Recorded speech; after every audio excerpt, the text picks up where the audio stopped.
Sir, customers bringing trade-ins use the service entrance around back. Bradley Pierce said it loudly enough for half the showroom to hear, and the laughter came a second later. Mason Carter heard it. So did his 8-year-old daughter. Sophie stood beside him holding a small white rabbit by one ear, her fingers tightening around his hand as every polished surface inside Whitmore Prestige Motors reflected chrome, glass, and the kind of money designed to make ordinary people feel smaller the moment they walked in. A silver Aston Martin sat under ceiling lights near the front, a crimson Ferrari farther back. Every car looked untouched, like art no one was supposed to breathe near. Then there was Mason's car parked at the curb outside. A faded silver sedan with worn paint, clean but old enough that nobody standing in that showroom expected the driver to belong there. Bradley gave the sedan one more look and smiled without warmth. I'm serious. The public entrance is for appointments. Mason adjusted Sophie's backpack on her shoulder and shut the passenger door carefully before answering. His voice stayed calm. I have one. Bradley blinked. A younger salesman near the espresso bar chuckled into his paper cup. Another customer glanced over, then looked away fast, pretending not to watch. Bradley stepped closer. Tall, sharp suit, gold tie clip. The practiced confidence of someone used to deciding who belonged and who didn't before they even opened their mouths. Name. Mason met his eyes. Mason Carter. Bradley tapped his tablet. Scrolled. Stopped. His expression barely changed, but enough. Mason saw it. There really was an appointment. Bradley forced a smile and glanced toward the sedan again like the car itself offended him. Right? Of course. Sophie tugged lightly on Mason's sleeve. Dad, her voice barely above a whisper. Are we supposed to be here? Mason crouched down until they were eye level. The noise around them faded for 1 second. He brushed a loose strand of blonde hair behind her ear and smiled. Small. Steady. Exactly where we're supposed to be. She nodded, but her fingers stayed tight around his hand. Bradley turned and raised his voice toward the front desk. Can someone confirm this? A few heads turned. A woman in heels paused beside a Bentley display. A man near the lounge looked openly amused now. Mason ignored all of them. He stood there in a plain navy button-down and worn boots, one hand holding Sophie's, the other in his pocket, calm in a room built for people trying hard to look important. Then something shifted upstairs. Claire Whitmore stepped out onto the glass mezzanine overlooking the showroom floor. Black tailored suit, blonde hair pinned back. CEO of Whitmore Motors. She had been on her way to a signing worth millions before Bradley's raised voice carried upward. Her eyes moved across the showroom automatically. Bradley, the customers, Mason, then the silver sedan visible through the front glass. She stopped walking, completely, one hand tightening around the railing. Her face changed so fast even her assistant behind her noticed. Claire didn't say a word, didn't blink. She stared at that old silver car like she had seen a ghost pull up to her front door. Down below, Bradley kept talking, his smile sharper now. Sir, maybe you misunderstood what this dealership is. Mason said nothing. Sophie leaned closer against his side. And from above, Claire Whitmore turned and started down the stairs much faster than anyone had ever seen her move. Bradley Pierce noticed Claire Whitmore the same second everyone else did, and the smug confidence in his face vanished almost instantly. The conversations around the showroom softened and then faded altogether as she came down the floating staircase in black heels, one hand trailing lightly along the polished glass rail, moving faster than anyone had ever seen her move during business hours. Claire Whitmore was not someone who rushed. She was known for the opposite. Deliberate, precise, every decision measured, every word chosen carefully. Yet now she was crossing the floor with urgency she did not even try to hide, and every employee standing nearby could feel something had shifted before they understood why. Bradley straightened his tie and stepped forward quickly with a nervous smile. Claire, I can explain. She did not look at him. Not once. Her eyes stayed locked on the silver sedan outside the showroom windows. The old car sat beneath the afternoon sun between a Rolls-Royce and a matte black Range Rover, ordinary enough that no one would have looked twice. Except Claire was looking at it like she had forgotten how to breathe. Mason noticed before anyone else how pale her face had become. Sophie looked up from beside him, then toward Claire. Daddy, is she mad? Mason kept his hand around hers and answered softly. No. Sophie looked back at Claire, uncertain. The CEO reached the showroom floor and stopped 6 feet from Mason. For 1 second she said nothing at all. The room felt strangely quiet. Even the jazz playing through hidden ceiling speakers seemed too loud now. Bradley tried again. He said he had an appointment, but I thought maybe. Claire lifted one finger without turning her head. Bradley stopped speaking instantly. Her eyes stayed on Mason. You drove here in that silver sedan? Mason nodded once. I did. Claire swallowed hard. Her voice dropped lower. How long have you had it? A nearby salesman exchanged a confused look with another employee. A customer lowered his champagne glass halfway and forgot to raise it again. Mason answered without hesitation. A little over 12 years. Claire looked out through the front glass again, studying every line of the car like she was trying to confirm something impossible. The faded paint. The original trim. The hand-shaped contour near the front quarter panel. Tiny details no one else would notice. Bradley cleared his throat carefully. Claire, it is just an old sedan. That was the wrong thing to say. Claire finally turned and looked at him. Calm. Cold. No, just one word. Bradley went silent. Sophie shifted closer to Mason's leg and held her rabbit tighter. Claire stepped forward again, stopping only a few feet from Mason now. Her eyes moved over him carefully. Plain shirt. Worn boots. Calm expression. No attempt to impress anyone. Nothing about him matched what Bradley had assumed when he walked in. Claire asked the question like she already knew part of the answer and was afraid of hearing the rest. Who gave you that car? Mason looked past her through the glass toward the sedan. Sunlight caught the windshield. For a second the reflection made it shimmer. Then he answered quietly. A man named Charles Whitmore. The name landed like someone had shut off the oxygen in the room. Bradley stared. The receptionist near the desk froze. Claire did not move at all. Her lips parted slightly and then closed again. Charles Whitmore had been her father, founder of Whitmore Motors. Dead 8 years. And the old silver sedan parked outside suddenly felt like the most important thing in the entire building. For a long second nobody in Whitmore Prestige Motors moved at all. It felt unreal, the kind of silence that lands so suddenly everyone becomes aware of the smallest sound in the room. The hum of the air conditioning above the glass panels. A soft clink from someone lowering a champagne glass onto a marble table. The faint noise of traffic outside on Madison Avenue. Claire Whitmore stood perfectly still with her eyes on Mason Carter, and Mason did not look away. Sophie tilted her head and looked from one adult to the other with growing confusion. Daddy, she whispered. Who is Charles Whitmore? Mason glanced down at her, and his expression softened immediately. He was someone important a long time ago. Sophie nodded slowly like she understood enough not to ask more. Claire finally found her voice. Quiet. Controlled. But not steady. My father gave you that car? Mason gave a small nod. He did. Bradley Pierce stared openly now. The disbelief on his face had replaced every trace of arrogance from 5 minutes earlier. That is not possible. Nobody answered him. Claire took another slow breath and looked back through the showroom glass toward the silver sedan. She remembered standing beside that car at 13 years old in the underground design lab below her father's original building in Connecticut. The prototype had never been shown publicly. No press photos. No records in the company archives. Her father had called it his favorite project and then abruptly locked everything away before she turned 14. She had asked about it twice after that. He changed the subject both times. When he passed away years later, she searched every internal file Whitmore Motors had. There had been no trace of it anywhere. And now it was parked outside under a streetlight like it had casually rolled out of another lifetime. Claire stepped closer. Why? Mason looked toward the car. Because he trusted me with it. Bradley almost laughed, but caught himself halfway. Claire ignored him completely. How did you know him? Mason exhaled once. I worked with him. At Whitmore. Not officially. That answer only deepened the silence. Claire studied his face harder now. Trying to place him. Trying to find a memory. Mason was in his late 30s. Calm. Broad shoulders. Quiet eyes. A man who looked like he had learned years ago there was no point speaking before necessary.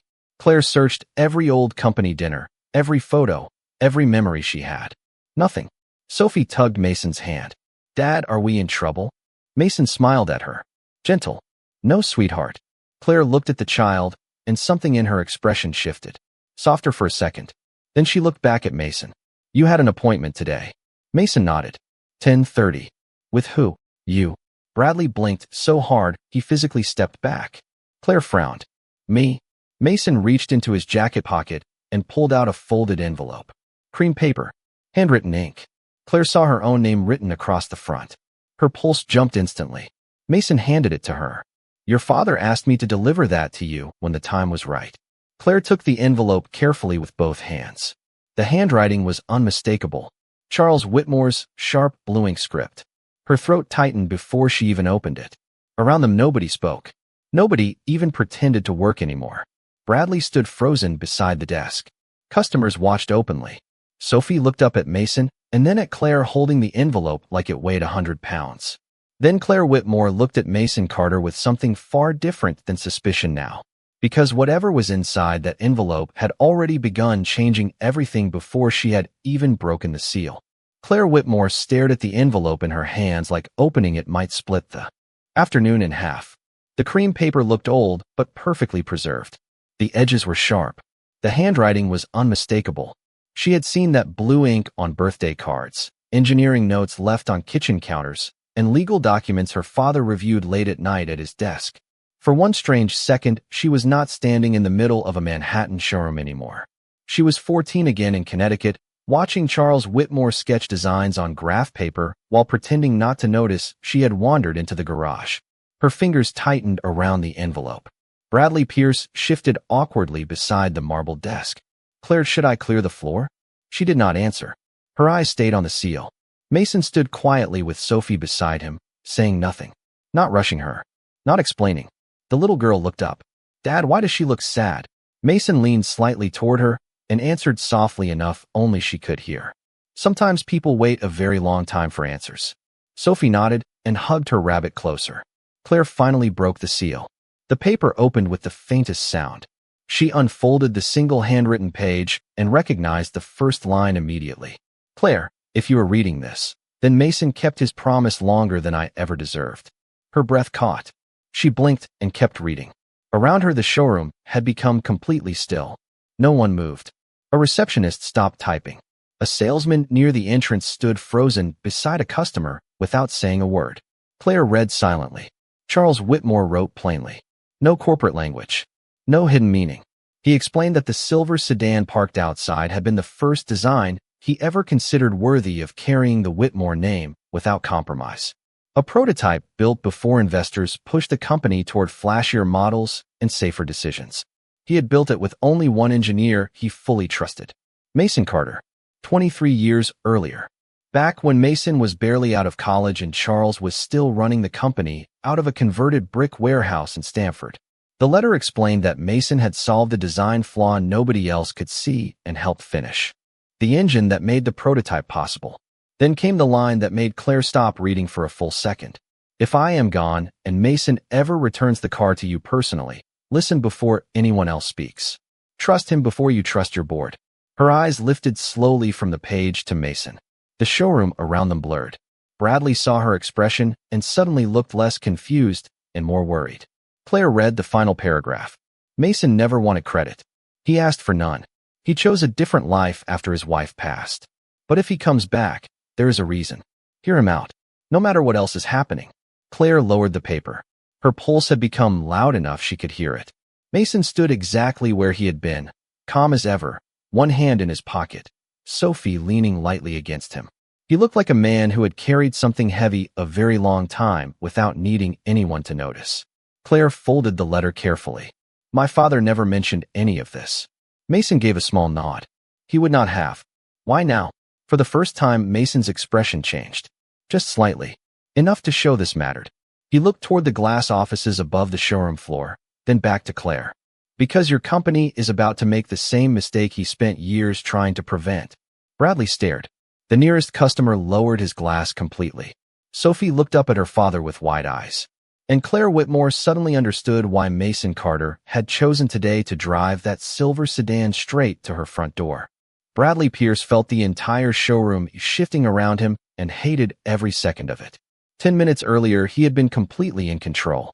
He decided who got attention, who got respect, who belonged near the premium inventory, and who got redirected toward the service lane. Now every eye in the building kept moving past him toward Mason Carter like Bradley had disappeared from his own floor.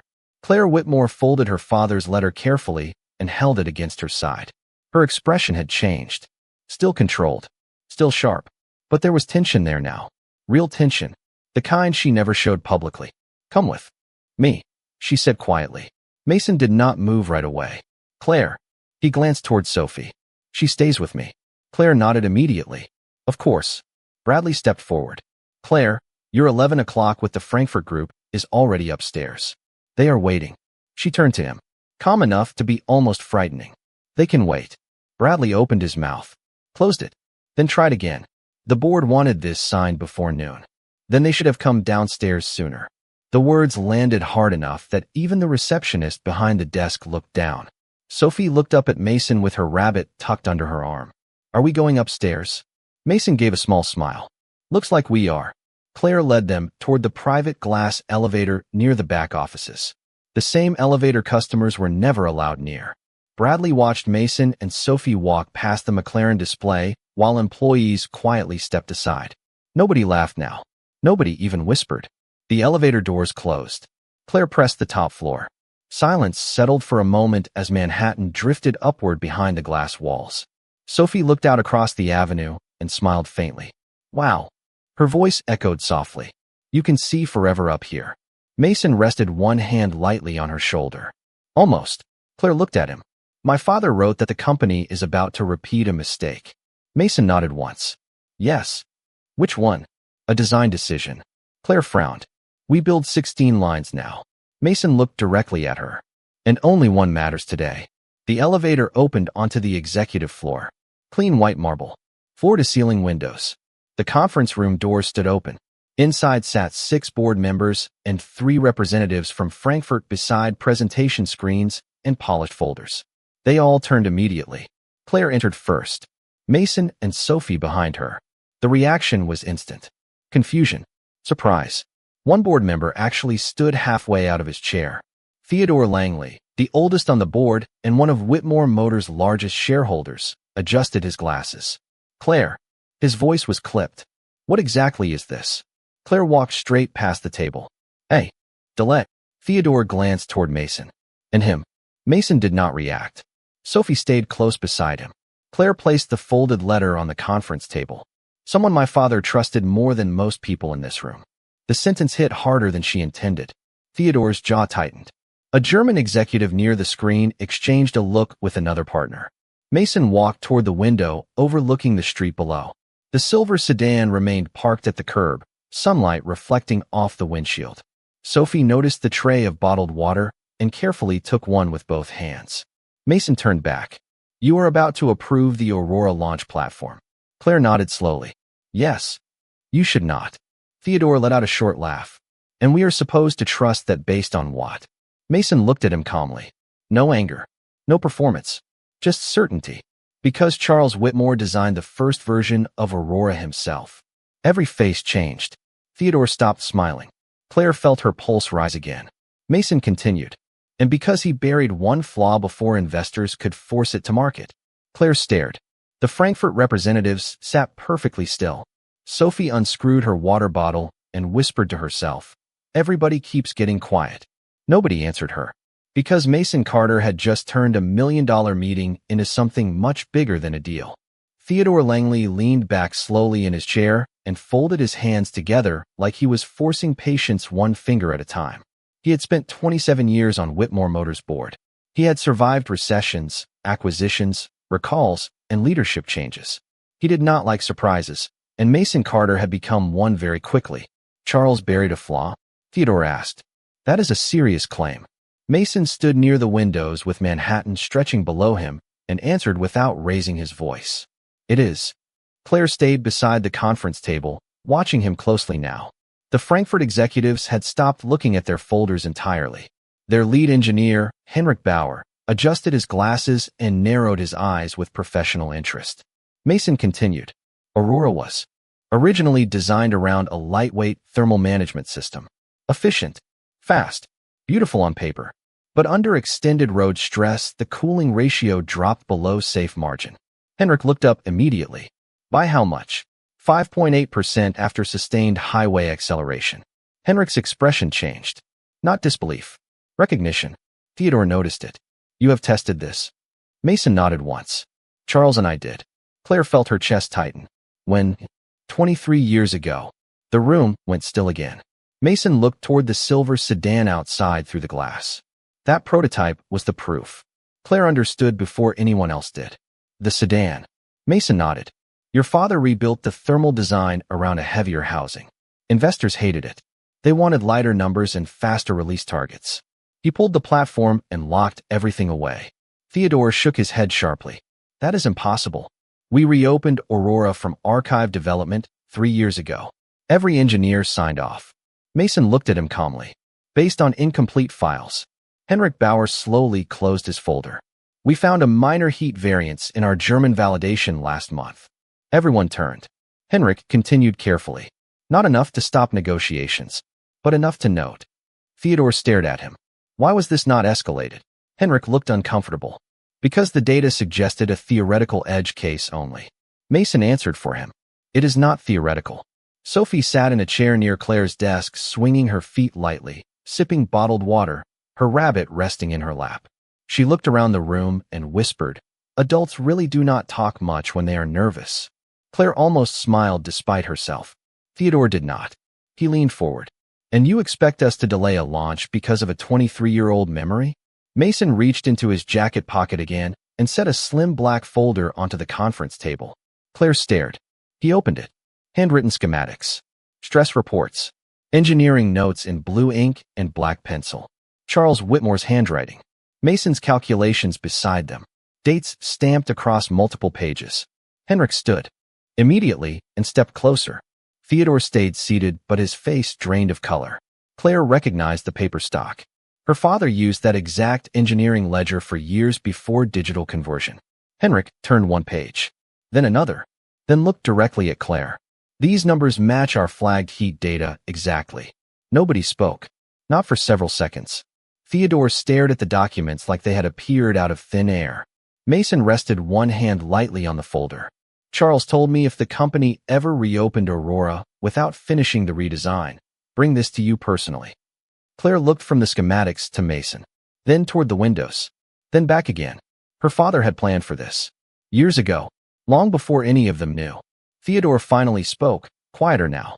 If this is true, Mason answered immediately. It is. Henrik closed the folder carefully. Then signing today would be a mistake. That landed harder than anything Mason had said yet. The Frankfurt representatives exchanged looks. Theodore said nothing. Claire stood there in total silence. And for the first time since Mason Carter walked into Whitmore Motors with a faded silver sedan and his daughter beside him, the entire future of the company no longer felt controlled by the people sitting at that table. Claire Whitmore looked around the conference room and realized something she had not expected to feel that morning. Relief. Sharp and sudden. The kind that comes right after a person sees disaster clearly enough to finally stop pretending it is not there. Theodore Langley still had both hands on the table, his jaw set tight, but he had gone quiet. Henrik Bauer had reopened the black folder and was already comparing handwritten notes to the digital validation report on his tablet. The Frankfurt team had shifted from negotiation mode to technical review mode without anyone needing to say it out loud.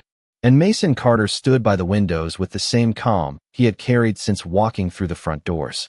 He was not trying to impress anyone. He was not pressing his point harder than necessary. He simply looked like a man telling the truth and letting everyone else catch up. Claire reached for the intercom phone near the center of the table. Cancel the noon signing. Theodore looked up sharply. Claire. She met his eyes. We are not moving forward until engineering clears every line of Aurora against these documents. One of the board members shifted in his seat. Another quietly closed his folder. Theodore exhaled through his nose. This delay could cost us tens of millions. Mason answered before Claire could. A rushed launch would cost more. Theodore turned toward him. And you know our numbers now too? Mason did not blink. I know Charles Whitmore. He always preferred losing a deal over breaking trust with customers. That landed harder than anyone expected. Claire saw it hit Theodore directly. Because Charles Whitmore had once said the exact same sentence in a shareholder meeting almost 15 years ago. She had been sitting in the back row. Theodore remembered too. It showed on his face. Sophie was still seated near the windows with her water bottle and rabbit. She watched the adults carefully, then looked at Mason. Dad, did Grandpa Charles know all these people? The room softened for one strange second. Mason smiled faintly. Some of them. Sophie nodded like that answered enough. Claire almost laughed. The tension eased for half a breath. Then the conference room doors opened quickly. Bradley Pierce stepped inside. Out of breath. Face pale. He stopped the second he saw the room. The board. The German delegation. Mason standing by the windows. Claire turned slowly. Bradley swallowed hard. Claire, I am sorry to interrupt. Then do not. He hesitated anyway. It is about the sedan. Mason's eyes shifted immediately. Claire straightened. What about it? Bradley glanced toward Mason, clearly wishing he had stayed downstairs. A private collector just pulled up outside. Claire frowned. And he recognized the car. The room went silent again. Bradley continued. He offered $3 million on the spot before he even got out of his car. Sophie's eyes widened. $3 million. Mason looked at her. It is okay. Bradley kept going. And then another man stopped. He says he saw the prototype in Connecticut in 1998. Theodore stood now. Henrik lowered his tablet. Claire moved toward the window overlooking the avenue below. Traffic had slowed. 2 black sedans were parked curbside. A small crowd had begun gathering around the faded silver car. A collector in a tailored coat stood near it staring through the glass like he had discovered something impossible. Claire looked back at Mason. You drove that car here knowing this would happen. Mason gave the smallest nod. I knew if the wrong people saw Aurora first, they would chase money before fixing the flaw. Claire stared at him for one long second and understood exactly what he had done. He had not come for attention. He had come because he knew nobody in that company would ignore Charles Whitmore's car once the world started noticing it. Down on the street, more people were gathering. Cameras already coming out. Sophie whispered, Daddy, everybody found the old car. Mason looked out over the city. Calm as ever. Yeah. Then Claire Whitmore looked from the crowd below to the man Bradley Pierce had mocked less than an hour earlier and realized the quietest person in the building had just taken complete control of the room without raising his voice once. Claire Whitmore reached the front windows before anyone else and looked down at Madison Avenue. The sidewalk outside Whitmore Motors had transformed in less than 3 minutes. 2 collectors in tailored coats stood near the silver sedan, studying details through the glass. A third man had his phone out taking pictures from every angle. A small crowd had formed behind them. Drivers passing in traffic slowed enough to stare. The sedan looked almost unreal parked there between polished luxury vehicles worth more than most houses. Faded silver paint. Simple body lines.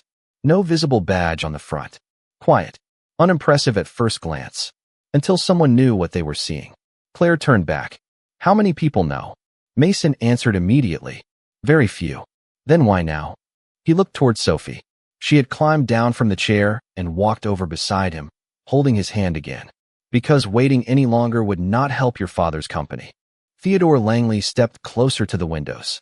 $3 million for an unfinished prototype. Henrik Bauer corrected him quietly. No, his eyes stayed on the car below. For Charles Whitmore's missing prototype.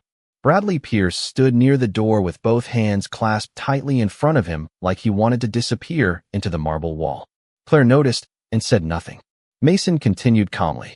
Collectors started hearing rumors 2 years ago. I kept it hidden. But once Aurora reopened internally and I saw the announcement last month, he paused. It became time. Claire folded her arms. You could have emailed me. Mason gave the faintest smile. Would that have worked? She had no answer. Because no. It would not have. The board would have delayed. Assistants would have filtered. Legal would have requested documentation. Someone would have buried it. But driving Charles Whitmore's missing prototype straight to the curb outside the flagship showroom in Manhattan had done what paperwork never could. Theodore exhaled slowly. That was deliberate. Yes. Sophie looked up. Dad made me leave really early. Mason glanced down at her. We did. And I asked if we could stop for pancakes. For the first time in nearly an hour, Claire smiled. Just slightly. Sophie continued. He said not yet, because we had something important first. Theodore looked at Mason differently now. Less resistance. More understanding. The man had not stumbled into this moment. He had planned every inch of it. Down below, another black sedan stopped curbside. A woman stepped out wearing sunglasses and walked straight toward the silver car. Henrik frowned. That is Amelia Cross. Claire recognized the name instantly. One of the largest private automotive collectors in the country. Theodore muttered under his breath. Unbelievable. Amelia circled the car slowly. then looked up toward the showroom windows like she knew someone was watching. Mason remained calm. Claire turned. You knew collectors would come. Eventually. And if Aurora had already been signed, then at least the right people would ask questions fast enough to stop it. Claire stared for one long second. Then, nodded once. She understood. Completely. Her father had trusted Mason because he knew the man would do the uncomfortable thing when timing mattered most. The conference room doors opened again. Claire's assistant stepped in breathless. Claire, CNBC is downstairs. Someone posted the car online. Theodore closed his eyes briefly. Bradley looked physically ill. Sophie tilted her head. What is CNBC? Mason smiled. People who talk a lot. She nodded seriously. Okay. Claire looked back out at the crowd gathering below, and then toward Mason Carter standing beside his daughter with a quiet expression and worn boots in the middle of a floor built for executives and investors. Bradley Pierce had laughed when he arrived. The board had doubted him upstairs. But now cameras were gathering on the sidewalk. Collectors were circling Charles Whitmore's lost prototype. And Claire Whitmore realized the man everyone overlooked had forced the entire city to pay attention exactly when it mattered most. By 12:15, the sidewalk outside Whitmore Motors looked less like a dealership entrance and more like the center of a story no one wanted to miss. Cameras lined the curb. Reporters stood behind metal barriers. Security had rushed outside 10 minutes earlier. The silver sedan remained parked exactly where Mason Carter had left it, quiet beneath Manhattan sunlight, while collectors and journalists stared through the glass. Inside the executive floor, Claire Whitmore stood near the windows and watched CNBC set up a live camera pointed directly at the car her father had hidden for more than 2 decades. Then she turned toward the board table and made the final call. Aurora is delayed indefinitely pending redesign.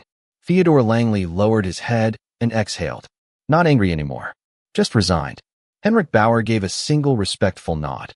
The Frankfurt representatives quietly began gathering their folders. No arguments. No debate. The evidence had already spoken louder than anyone in the room. Bradley Pierce remained near the doorway with his shoulders tense and his face pale. Claire finally looked at him. Bradley. He straightened instantly. Yes. When Mr. Carter arrived this morning, his throat tightened. Claire, I made a mistake. She nodded once. You did. Silence followed. Bradley looked toward Mason and then down at the marble floor. I am sorry. Mason studied him for a second and gave the smallest nod. No lecture. No humiliation returned. Just quiet acceptance. Somehow that made Bradley feel worse. Sophie tugged Mason's hand. Dad, can we get pancakes now? That finally broke the tension in the room. Even Theodore smiled faintly. Mason looked down at her. Yeah, I think we can. Claire stepped closer before he could leave. Wait. Mason paused. Claire glanced at the silver sedan below and then back at him. My father trusted you with more than a car. Mason nodded. He did. Why did you really keep it hidden this long? For the first time that day, Mason hesitated. Then he looked out across the city. After my wife passed, I stopped wanting attention. Sophie was a baby. Life got smaller. Simpler. Sophie squeezed his hand proudly. Mason continued. Your father knew that. He told me someday timing would matter more than visibility. He was right. Claire felt something tighten in her chest. Her father had understood Mason completely. Trusted him enough to wait years for exactly this moment. She reached out and offered her hand. Thank you. Mason shook it once. Firm and simple. No performance. Claire smiled. And for the record, if you ever want a permanent role here, Mason almost laughed. I think I already have a full-time job. Sophie raised her rabbit with total seriousness. And pancake duty. Claire laughed then. A real one. The kind nobody in the company had heard in a very long time. Mason turned toward the elevator with Sophie beside him. The doors opened. Before stepping in, he glanced once more at the conference room. At Theodore. At Henrik. At Claire. Then he left exactly how he arrived. Quiet. No speech. No spotlight. Just a single dad holding his daughter's hand on the way to lunch, while an entire company stood still behind him. Down on the sidewalk, the crowd parted as Mason and Sophie stepped outside. Reporters lifted microphones. Cameras turned instantly. But Mason simply opened the sedan door for Sophie. First, she climbed in with her rabbit. He walked around to the driver's side. Claire watched from the glass as he started the engine. The silver sedan rolled smoothly into traffic and disappeared between towers and taxis like it had never wanted attention in the first place. And maybe that was the whole point. Because sometimes the people worth listening to are the ones no one notices when they walk through the door, and sometimes the quietest person in the room is carrying the truth everyone else has been too distracted to see.